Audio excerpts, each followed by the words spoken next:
10 দিন আগে যে মালটা কেজিতে ৩০০ টাকা ছিল, আজ সেই মালটার দাম ৫০০ টাকা। প্রশ্ন হলো, ফলের দামের এমন রকেট লাগলো কেন? রাজধানীর বাজারে ঘুরে দেখা গেছে সব ধরনের ফলের দাম বেড়েছে, কিন্তু সবচেয়ে বেশি ধাক্কা খেয়েছে আমদানি নির্ভর ফল।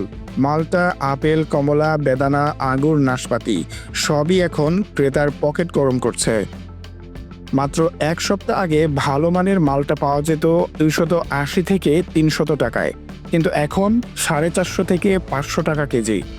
আপেলের দাম বেড়েছে 40 থেকে 50 টাকা, কমলার দাম বেড়েছে 50 থেকে 60 টাকা।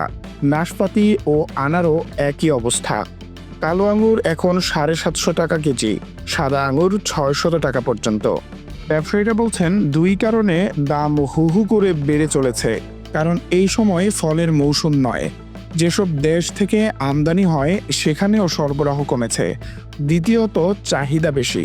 ডেঙ্গু, চিকনগুনিয়া ও জ্বরের প্রকোপে লেবু জাতীয় ফলের চাহিদা কয়েক গুণ বেড়ে গেছে।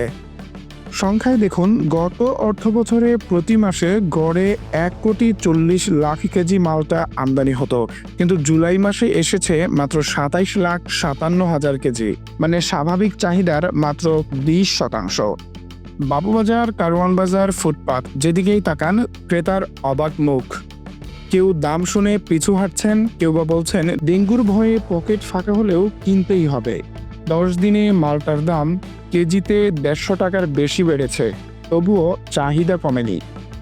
তাহলে কি ডেঙ্গুর মৌসুমে মালটা হবে নতুন সোনার ডিম পাড়া হাঁস, নাকি সরবরাহ ঠিক হলে এই দাম আবারও নেমে আসবে?